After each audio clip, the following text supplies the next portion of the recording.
ஃப்ரெண்ட்ஸ்னர்களுக்கு வணக்கம்.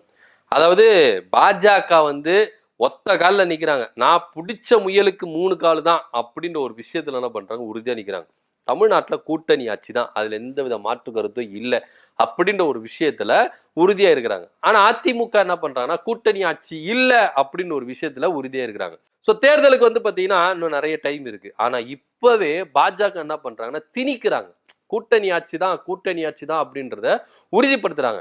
மக்கள் மத்தியில இந்த ஒரு நிலைப்பாட்டை மனநிலைமையை உருவாக்குறாங்க. அது மக்கள் மத்தியில மட்டும் இல்ல, அதிமுகவுக்கு அந்த மனநிலைமை என்ன பண்றாங்க, உருவாக்குறாங்க. இங்க கூட்டணி ஆட்சி தான்பா, அதுல எந்தவித மாற்று கருத்து இல்லை அப்படின்ற ஒரு விஷயத்த பாஜக தொடர்ந்து என்ன பண்றாங்க, ஒவ்வொரு செய்தியாளர் சந்திப்பிலும் ஒவ்வொரு நாளும் என்ன பண்றாங்க, இந்த விஷயத்தை என்ன பண்றாங்க, பதிய வைக்கிறாங்க. ஏன்னா நயினார் நாகேந்திரனா இருக்கட்டும், எல்முருகனா இருக்கட்டும், எச் ராஜாவா இருக்கட்டும், தமிழிசையா இருக்கட்டும், யாரா இருக்கட்டும், பாஜகவை சார்ந்த ஒருத்தர் யாராவது செய்தியாளர் சந்திப்பு நடத்தினாலோ இல்ல எதனா ஒரு மீட்டிங்ல போய் நடந்தாலோ என்ன சொல்றாங்க அப்படின்னு பாத்தீங்கன்னா, இங்க தமிழ்நாட்டுல பாத்தீங்கன்னா கூட்டணி ஆட்சி தான் அப்படின்ற ஒரு விஷயத்தை என்ன பண்றாங்க, முன்வைக்கிறாங்க. ஆனா தடவை இந்த கூட்டணி அனௌன்ஸ்மெண்ட் பண்ணாங்கல்ல, அப்போ அமித்ஷா அவர்கள் சொல்லிட்டு போனார்ல, அதுக்கப்புறம் பாத்தீங்கன்னா இங்க கூட்டணி ஆட்சி அப்படின்றத பேச்சே இல்லை. எடப்பாடி பழனிசாமி போல்டா என்ன பண்ணாரு, சொன்னாரு இங்க கூட்டணி ஆட்சி இல்லப்பா, அதிமுக தான் ஆட்சி, நான் தான் முதலமைச்சர் அப்படின்ற ஒரு விஷயத்த அழுத்தம் திருத்தமா போல்டா சொன்னாரு. அதுக்கப்புறம் பாஜக அதை பத்தி பேசவே இல்லை.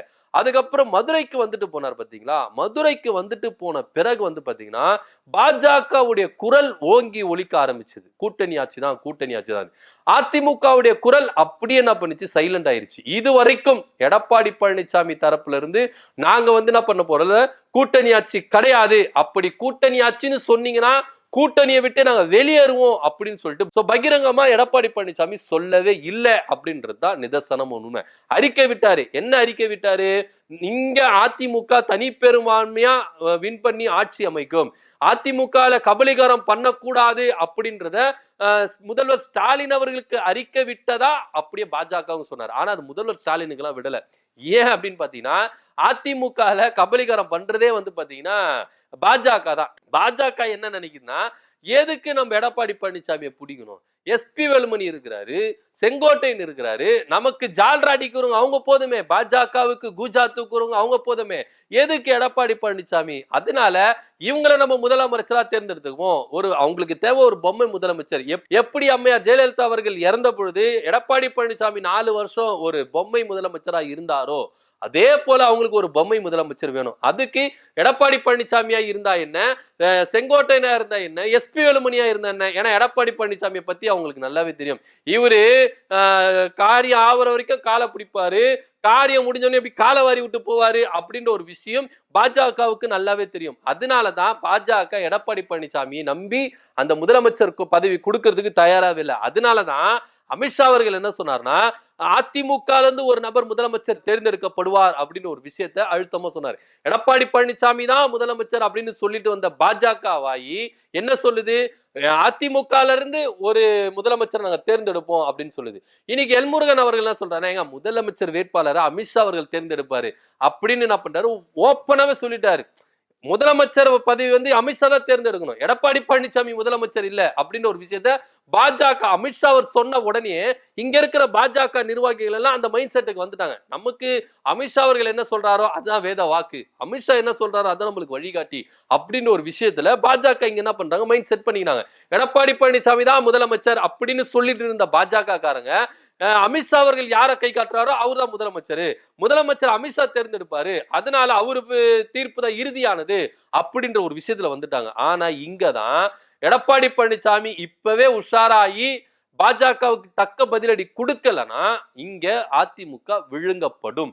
எடப்பாடி பழனிசாமி அடிமையா தான் கிடக்கணும். எடப்பாடி பழனிசாமி மட்டும் இல்ல, ஒட்டுமொத்த அதிமுக நிர்வாகிகள் எல்லாமே. சோ இந்த நிலைமை இப்படியே போயிருந்ததுன்னா ஒரு பாஜகவுடைய ஒன்றிய செயலாளரோ இல்ல கிளை செயலாளரோ ஒரு மினிஸ்டரை பார்த்து எம்எல்ஏ பார்த்து, அதாவது அதிமுகவுடைய மினிஸ்டரை பார்த்து எம்எல்ஏ பார்த்து எதனா கேள்வி கேட்டா அவங்க அடங்கி போகணும். சோ அந்த ரேஞ்சில தான் பாஜக என்ன பண்ணுது, அதிமுக வச்சு வளர பார்க்குது, அதிகாரத்துல வளர பார்க்குது. இதற்கு அதிமுக இடம் கொடுக்க கூடாது அப்படின்னு தான் எல்லாருடைய கருத்தாவே இருக்கு. சோ இதெல்லாம் அண்டர்ஸ்டாண்டிங் பண்ண எடப்பாடி பழனிசாமி இப்போ உஷாராயிட்டாரு.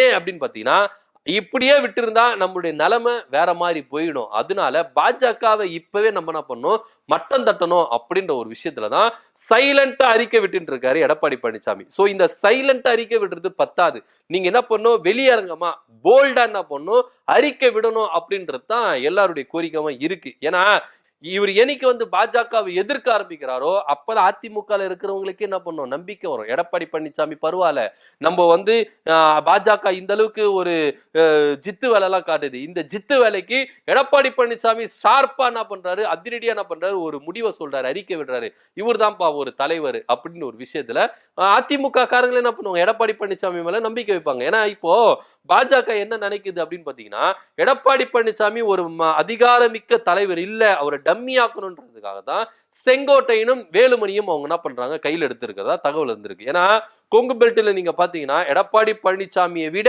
எஸ்பி வேலுமணிக்கும் செங்கோட்டையனுக்கும் பவர் அதிகமா இருக்கு, ஆதரவு அதிகமா இருக்கு. சோ கொங்கு பெல்ட்ல எடப்பாடி பழனிசாமியை டம்மி பண்ணிட்டு இவங்களை கொண்டு வரதுக்கான வாய்ப்புகள் இருக்கு. ஏன் அண்ணாமலை அவர்களையும் கொண்டு வர்றதுக்கான வாய்ப்புகள் அதிகமா இருக்குது அப்படின்றது தான் நிதர்சனமான உண்மை இருக்கு. ஏன்னா அண்ணாமலை கொங்கு பெல்ட்ல பாஜக மாநில தலைவரா இருக்கும் போது ஒரு செட்டிங் வந்து என்ன பண்றாரு, செட் பண்ணி வச்சுட்டாரு. சோ இப்ப எடப்பாடியா அண்ணாமலையா அப்படின்னா அண்ணாமலைக்கு தான் ஆதரவு பெருகுமே கண்டி எடப்பாடிக்கு டம்மி ஆகும். சோ அப்படி இருக்கும்போது எஸ்பி வேலுமணி, செங்கோட்டையன், அண்ணாமலை இந்த 3 பேரை சேர்ந்தா எடப்பாடி பழனிசாமி டம்மி, அவர் இருந்து ஒண்ணுமே இல்ல, ஃபீஸ் புடுங்கின கயிறு அப்படின்றது மாதிரி தான் நம்மளுக்கு வந்து என்ன பண்ணணும், எடுத்துக்கொள்ள முடியாது. இந்த கல நிலவரமும் அப்படிதான். சோ எடப்பாடி பழனிசாமி இப்போ என்ன பண்ணும், முழிச்சுக்கணும், உஷாராயிரணும் அப்படின்னு ஒரு விஷயத்துலதான் எல்லாருமே என்ன பண்றாங்க, கோரிக்கை வைக்கிறாங்க. அதிமுக நிர்வாகிகள் அதனாலதான் பண்றாங்க, கோரிக்கை வைக்கிறாங்க. ஆனா அதனாலதான் எடப்பாடி பழனிசாமி என்ன பண்ணாரு, இப்ப மாவட்ட செயலாளர், ஒரு சில மாவட்ட செயலாளர்லாம் என்ன பண்றாரு, பதவிட்டு நீக்கி என்ன பண்றாரு, புதிய மாவட்ட செயலாளர்கள் என்ன பண்றாரு, நியமிக்கிறாரு. ஏன்னா இவங்க எந்த டைம் ஆனாலும் நம்மளுக்கு வேலை காட்டலாம், தேர்தல் நெருங்க டைம்ல நம்மளுக்கு வேலை காட்டலாம். அதனால அந்த மாவட்ட செயலாளரை வச்சுக்கிறத விட நம்முடைய ஆதரவாளர்கள் இன்னும் நம்மளுக்கு விசுவாசியா இருப்பாங்கல்ல. இப்ப ஜெயக்குமார் அண்ணாலாம் வந்து பாத்தீங்கன்னா என்னதான் நடந்தாலும் வந்து பாத்தீங்கன்னா எடப்பாடி பழனிசாமி தான் விசுவாசியா இருக்காரு. பாஜக கூட கூட்டணி வைக்கலனாலும் அவர் எடப்பாடி பழனிசாமியோட விசுவாசியா இருக்கிறாரு. பாஜக கூட கூட்டணி வச்சாலும் எடப்பாடி பழனிசாமியோட ஆதரவாளர் தான் இருக்கிறாரு. ஆனா இப்போ கொஞ்ச நாளா அண்ணன் வந்து என்ன பண்ணல, ஆக்டிவா இல்ல, வெளியே வருது இல்லை. ஏன்னா ஏகப்பட்ட கம்ப்ளைண்ட் பாஜக பண்ற கூத்துனால அதிமுக இப்ப சைலண்டா இருக்கு. யாருமே எதுவுமே பேச முடியல, யாருமே எதுவுமே எதிர்த்து கேள்வி கேட்க முடியல. மீறி எதுனா கேட்டாங்கன்னா அது பாஜகவினால அதிமுகவுக்கு பெரிய பிரச்சனை வந்துருமோ அப்படின்னு சொல்லிதான் எல்லாருமே அமைதியா இருக்காங்க. ஒரு காலகட்டத்துல வந்து பாத்தீங்கன்னா சார் எல்லாருமே வந்து என்ன பண்ணாங்கன்னா அறிக்கை விட்டு இருந்தாங்க, பிரஸ் முன்னாடி பேசியிருந்தாங்க, இங்க கூட்டணி ஆட்சி இல்ல அதிமுக ஆட்சி தான். இப்ப வந்து பாத்தீங்கன்னா ஒருத்தர் 2 பேர் தான் அப்படி பேசுறாங்க, மத்தவங்களும் எது அதை பத்தி பேசவே மாட்டேங்கிறாங்க. அதிமுக பாஜக கூட்டணி பத்தி பேச மாட்டாங்க, இங்க கூட்டணி ஆட்சின்னு சொல்றாங்க, அது கடந்து போயிடுறாங்க. அவ்வளவுதான். எதுக்கு நம்ம பிரஸ் சந்திக்கணும், பிரஸ் சந்திக்கிறதுனால இவ்வளவு கேள்வி வருது, அதுக்காக என்ன பண்றாங்க, வராங்க நிகழ்ச்சி முடிச்சுட்டு அப்படியே சைலண்டா போயிடுறாங்க, பிரஸ்களை தவிர்த்துட்டு. சோ இப்படிதான் வந்து பாத்தீங்கன்னா அதிமுக இருக்கிறாங்க. இவங்க இப்பவே இப்படி இருக்கிறாங்களே, மக்கள் கிட்ட வந்து எப்படி ஓட்டு கேட்க போறாங்க, அப்படி ஒருவேளை ஜெயிச்சுட்டா அதிமுகவை எப்படி எதிர்த்து போராட போறாங்க, அது இல்லாம மக்களுக்கு நல்ல திட்டங்களை எப்படி கொடுக்க போறாங்க, தமிழ்நாட்டை எப்படி வளர்ச்சி அடைய போறாங்க, தமிழ்நாட்டு மக்களுடைய வளர்ச்சியில அதிமுக பங்கு என்னவா இருக்கும் அப்படின்றது நம்மளுக்கு ஒரு பெரிய கேள்விக்குறியா இருக்கு. ஏன்னா நீங்க மண்டிட்டு மண்டிட்டு மண்டிட்டு நீங்க அடிமையா போந்து இல்லாம நீங்க நாங்க ஜெயிச்சிருவோம், முதலமைச்சர் ஆயிருவோம், ஆட்சி அமைப்போம், ஆட்சியை பிடிச்சிருவோம், மக்களுக்கு அதை செய்வோம் இதை செய்வோம் அப்படின்னு சொல்லிட்டு மக்களை நம்ப வச்சு நீங்க ஆட்சியை பிடிச்சிட்டீங்கன்னா தமிழ்நாட்டையே நீங்க பாஜக கிட்ட அடிமையாகிடுவீங்க சார். டெல்லிக்கு அடிமை இங்க இருக்கிற தமிழ்நாடு அப்படின்ற ஒரு விஷயம் வந்து. ஏன்னா இப்ப வந்து பாத்தீங்கன்னா நிறைய மாநிலங்களும் பாத்தீங்கன்னா பாஜக ஆட்சி புரிஞ்சு அந்த மாநிலங்கள வளர்ச்சி அடையாம அடிமையாவே இருக்கு. சோ அந்த லிஸ்ட்ல வந்து பாத்தீங்கன்னா இங்க தமிழ்நாடு வந்துருமோ அப்படின்ற ஒரு அச்சம் தான் எல்லாருக்குமே இருக்கு, மக்களுக்கு இருக்கு, அதிமுக இருக்கிற நிர்வாகிகளும் இருக்கு. அதனாலதான் அதிமுகவை இதுவரைக்கும் யாரு என்ன பண்ணல, நம்புறதா இல்ல, எடப்பாடி பழனிசாமி நம்புறதா இல்ல. ஒருவேளை எடப்பாடி பழனிசாமி பாஜக கூட்டணியிலிருந்து முறிச்சிட்டு வெளியே வந்தார்னா அவருக்கான ஒரு அங்கீகாரம் நிச்சயமா கிடைக்கும். சோ தமிழக மக்கள் கிட்டயும் சரி அதிமுக நிர்வாகிகளையும் சரி எடப்பாடி பழனிசாமிக்குன்னு ஒரு அங்கீகாரம் இருக்கும் அப்படின்றது தான் நிதர்சனமான உண்மை. ஏன்னா நீங்க ஒரே ஒரு விஷயத்த மட்டும் நல்லா வந்து என்ன பண்ணுங்க, யோசிச்சு பாத்துக்கங்க. அதாவது கணக்கு போடுவோம், இது நடக்காது, நடந்துச்சுன்னா இப்படி இருக்கலாம் அப்படின்னு சொல்லிட்டு நீங்களே என்ன யோசிக்கலாம். ஏன்னா இப்ப எடப்பாடி பழனிசாமி பாஜக விட்டு வெளியே வராருன்னா சோ ஏன்னா எப்பன்னு காத்துட்டு இருக்காங்க தமிழக வெற்றி கழகம் அதிமுக கூட கூட்டணி வைக்கலாம்னு சொல்லிட்டு தமிழக வெற்றி கழகம் வரும். சோ அதுக்கப்புறம் வந்து பாத்தீங்கன்னா திருமாவளவன் வருவாரு, அதுக்கப்புறம் வந்து பாத்தீங்கன்னா தேமுதிக வரும்.